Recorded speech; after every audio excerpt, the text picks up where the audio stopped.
میلاد النبی صلی اللہ علیہ وآلہ وسلم، اس کی اصل حضور صلی اللہ علیہ وآلہ وسلم سے بھی ثابت. کیا فرماتے؟ پیر کے دن روزہ جب پوچھا گیا کیوں رکھتے ہیں، فرمایا میں اس میں پیدا ہوا، میری ولادت اس میں ہوئی، تو اس لیے آپ پیر کا روزہ رکھا کرتے تھے. تو اس اعتبار سے یہ اصل تو یہاں بھی ثابت ہے.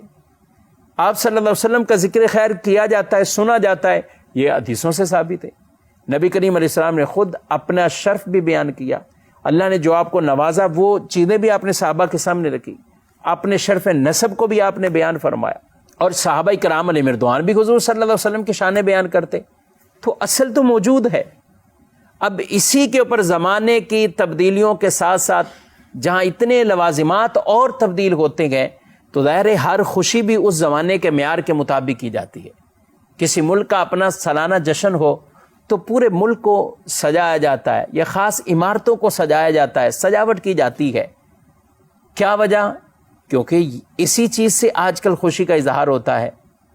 تو جب اس طرح کی خوشیوں میں اس طرح کے اہتمام کرنے سے کوئی منع نہیں کرتا، تو پھر رسول اللہ صلی اللہ علیہ وسلم کی آمد کی خوشی میں اگر کوئی اس طرح کا اہتمام کرتا ہے تو اس سے کیوں منع کیا جائے گا؟ عمل خیر ہے، عمل کی اصل بھی ثابت ہے. اب کیا جا رہا ہے تو بدعت حسنہ کے درجے پر آئے گا.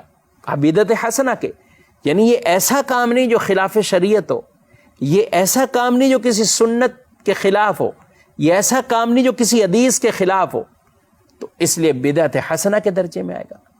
آج مدارس کے اندر ختم بخاری بڑے اہتمام سے کیا جاتا ہے. ذرا بتا دیجئے کہ ختم بخاری کا جشن یہ کس حدیث سے ثابت ہے، اور کون کیا حدیث اس کے لیے بیان کرے گا؟ کیونکہ امام بخاری خود آپ تابعین کے بعد کے ادوار کے ہیں.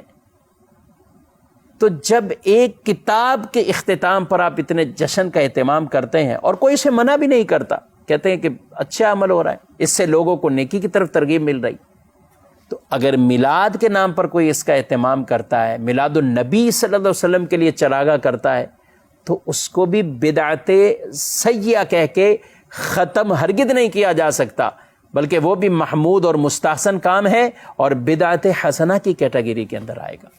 اس پہ اگر اور بھی گفتگو کرے تو ناظرین اکرام بہت سی ایسی مثالیں دینی طور پر بھی ہیں اور دنیاوی طور پر بھی ہیں. لہذا اصل مسئلہ وہ ضرور سمجھنا چاہیے کہ بدعت وہ بری کون سی بدعت ہے جو سنت کو ختم کرے، جو سنت کے خلاف ہو، جو حدیث کے خلاف ہو، وہ بدعت سیئہ ہے اور وہ بری بدعت ہے. خطبہ عربی زبان کے اندر ہے.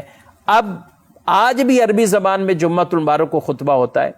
اگر کوئی آج اٹھ کر کہے کہ بھئی چونکہ ہم اردو سمجھنے والے ہیں یا ہمارے علاقے کی زبان یہ ہے تو ہم عربی والا خطبہ ختم کر دیں، تو یہ ایسی بدعت ہے جو بدعت سیئہ ہے، بری بدعت ہے کہ رسول اللہ صلی اللہ تعالیٰ علیہ وآلہ وسلم کی سنت کو ختم کر رہی ہے، تو اس کو بدعت بری بدعت کہا جائے گا.